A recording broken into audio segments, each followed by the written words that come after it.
आपने इस वीडियो पे क्लिक करा है, मतलब आप अपनी लाइफ को लेकर अब सीरियस हो चुके हो। अब होगी क्रांति, जय महाकाल, जय महाकाल। शेड्यूल मेकिंग ये कोई नया चीज थोड़ी है, ये हमारे आयुर्वेद के ग्रंथों में हजारों साल पहले डिटेल में एक्सप्लेन किया गया है। मन में तो ये सवाल आता ही होगा कि पढ़ाई सुबह उठ के करनी चाहिए देर रात तक, और इस पढ़ाई को करते समय आलस को कैसे दूर करें? ऐसे ही कई सवालों के जवाब हम आपके लिए आयुर्वेद के ग्रंथों से ढूंढ कर लाए हैं। तो बिना शेड्यूल को खराब किए चलो वीडियो को शुरू करते हैं।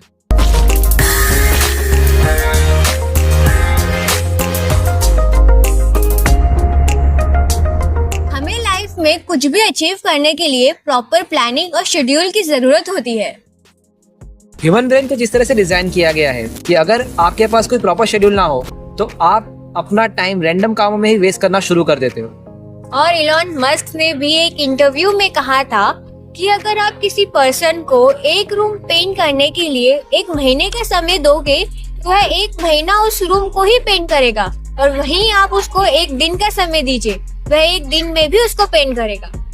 जब हम अपने काम के लिए एक पर्टिकुलर टाइम पीरियड डिसाइड कर लेते हैं ना, तब हमारा ब्रेन उसी काम को करने के जल्दी और बेहतर तरीके ढूंढने लग जाता है। और इसे हम खुद से भी रिलेट कर सकते हैं। जब हमारे एग्जाम में 1 दिन का समय होता है तो हम उस 1 दिन में इतने प्रोडक्टिव हो जाते हैं कि उस 1 दिन में ही पूरा सिलेबस कवर कर लेते हैं, अगर पढ़ा हो तो। इसी एग्जाम में जब हमें 2 या 3 दिन का गैप मिलता है तो हमें वे 3 दिन भी कम पड़ जाते हैं।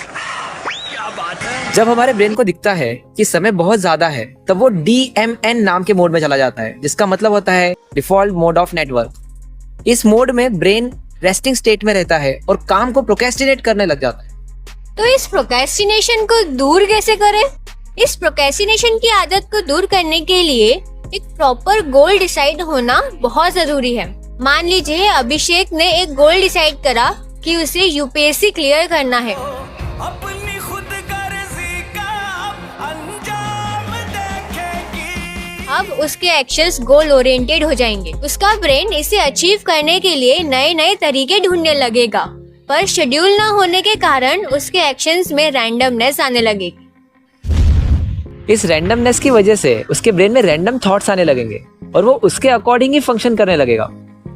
वहीं पर अगर उसके पास एक पर्टिकुलर शेड्यूल होगा और उसे पता होगा कि उसे कब क्या परफॉर्म करना है, तो रैंडम थॉट्स आने पर भी वो बोलेगा कि नहीं, मुझे अभी अपना ये काम करना है, और वो उन थॉट्स के साथ नहीं जाएगा। अब सवाल ये आता है कि अच्छा शेड्यूल बनाए कैसे? ये समस्या है रे, क्या बोलने का। आपने देखा ही होगा कि बहुत सारे टॉपर्स या सक्सेसफुल लोग अपने गोल्स को तो अचीव कर लेते हैं, पर अपनी हेल्थ को निग्लेक्ट करते हुए उन्हें आगे जाकर बहुत सारी बीमारियां होती है।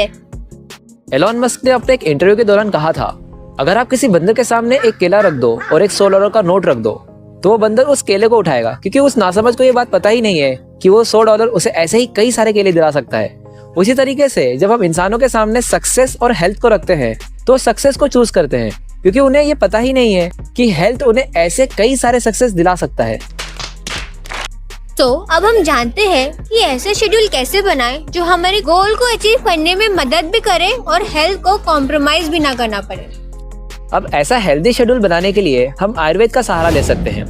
आयुर्वेद ने एक दिन को 2 पार्ट में डिवाइड कर दिया है। पहला डे साइकिल, जिसे हम दिनचर्या कहते हैं, और दूसरा नाइट साइकिल, जिसे हम रात्रिचर्या कहते हैं। ये डे साइकिल सुबह के 6 से शाम के 6 तक रहता है, वहीं पर नाइट साइकिल शाम के 6 से सुबह के 6 तक रहता है। इस साइकिल को त्रिदोष के डोमिनेंस के आधार पर डिवाइड करा गया है, जिसमें सुबह के 6 से 10 कफ का काल, 10 से 2 पित्त का काल और 2 से 6 वात का काल माना गया है। और रात्रिचर्या शाम के 6 से शुरू होती है, जिसमें शाम के 6 से रात के 10 बजे तक कफ का काल, 10 से 2 पित्त का काल और 2 से 6 वात का काल माना गया है। सुबह 6 से 10 कफ का काल होता है। इस समय पे हमारे बॉडी में काफी सुस्ती रहती है और हमारे बॉडी फंक्शंस भी काफी स्लो काम करते हैं। इस समय पे आयुर्वेद ने हमें एक्सरसाइज और हल्के नाश्ते का निर्देश किया है। एक्सरसाइज और हल्के नाश्ते से हमारे शरीर में सुस्ती कम होती है और हमारा फोकस भी बढ़ता है। 10 से 2 के बीच में हमारी जाठर अग्नि सबसे ज्यादा होती है। इस समय हमें भूख सबसे ज्यादा लगती है, इसलिए इसे पित्त का काल माना गया है। इस समय ऑयल या घी से बने आहार का सेवन करना चाहिए पढ़ने के लिए सबसे अच्छा माना गया है। शाम के 2 से 6 के बीच में हमारा शरीर थकने लग जाता है, पर इस समय पे हमारी प्रॉब्लम सॉल्विंग कैपेसिटी और कम्युनिकेशन स्किल्स बढ़ जाते हैं। इस वजह से इसे वात का काल कहा जाता है।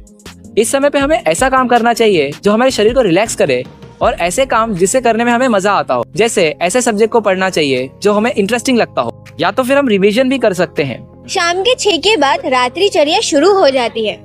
रात के समय दोष अलग तरह से काम करते हैं। शाम के 6 से 10 फिर से कफ का काल माना गया है। दिन भर का काम करते करते हमारा शरीर थक चुका होता है, इसलिए हमें ऐसा काम करना चाहिए जो हमारे शरीर को रिलैक्स करे और हमें हल्का ही खाना खाना चाहिए। रात के 10 से 2 के बीच में पित्त का काल बोला गया है, पर यह पित्त हमारे खाने को डाइजेस्ट नहीं करता है। यह हमारे शरीर में पड़े हुए टॉक्सिन्स और हार्मफुल सब्सटेंस को डाइजेस्ट करके शरीर से बाहर निकालता है। और अगर इस समय पे हम जागते हैं तो हमारा डाइजेशन और हेल्थ दोनों खराब होती है। इसलिए बेबी का मैसेज का वेट छोड़ो और फोन साइड में रख के सो जाओ। क्या बोलूं मैं? क्या बोलूं क्या मैं कुछ बोल ही नहीं सकता। आपने सही समझा, 2 से 6 वात का काल माना गया है। इस समय हमारी मेंटल क्लैरिटी सबसे ज्यादा होती है, क्योंकि इसी समय ही ब्रह्म मुहूर्त होता है। ब्रह्म मुहूर्त के कारण ही हमारा फोकस सबसे ज्यादा होता है। इस समय पे उठकर हमें मेडिटेशन या प्राणायाम करना चाहिए और हमें अपने सबसे इम्पोर्टेंट काम इस समय करने चाहिए जो हमें हमारे गोल अचीव करने में मदद करे। अब हमने आपको ये समझा दिया है कि आपका शरीर किस समय कितना एक्टिव होता है। लेकिन गाइज, अगर आपको अपना शेड्यूल सक्सेसफुल करना है तो पहले आपको अपने करंट शेड्यूल का हर एक घंटे का हिसाब रखना होगा। यानी कि मान लीजिए अगर आप 6 बजे उठते हैं तो आपको नोट करना है कि आप 6 बजे उठे, फिर 6:30 से 7 के बीच में या 7:30 के बीच में आपने एक्सरसाइज की, फिर 7:30 से 8 के बीच में आपने अपना ब्रेकफास्ट करा।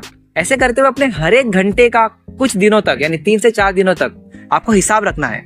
इससे आपको क्लियर कट आइडिया मिलता है कि ऐसी कौन सी चीजें हैं जो आपको आपके गोल को अचीव करने से दूर लेके जा रही है, और शेड्यूल बनाते समय आप इन चीजों को स्ट्रिक्टली अवॉइड करें। So guys, now you have all to make a good schedule जिसमें आप स्टडी के साथ साथ अपने हेल्थ को भी अच्छा रख सकते हैं। Now it's up to you कि आप इस नॉलेज का यूज करके अच्छे से अच्छा शेड्यूल कैसे बनाते हैं। अगर वीडियो पसंद आई तो hit that like button and type yes in comment box. और ऐसे ही इंटरेस्टिंग वीडियो देखने के लिए हमारे चैनल को जरूर चेकआउट करें। तब तक के लिए सर्वे भवन्तु सुखिनः, सर्वे संतु निरामया।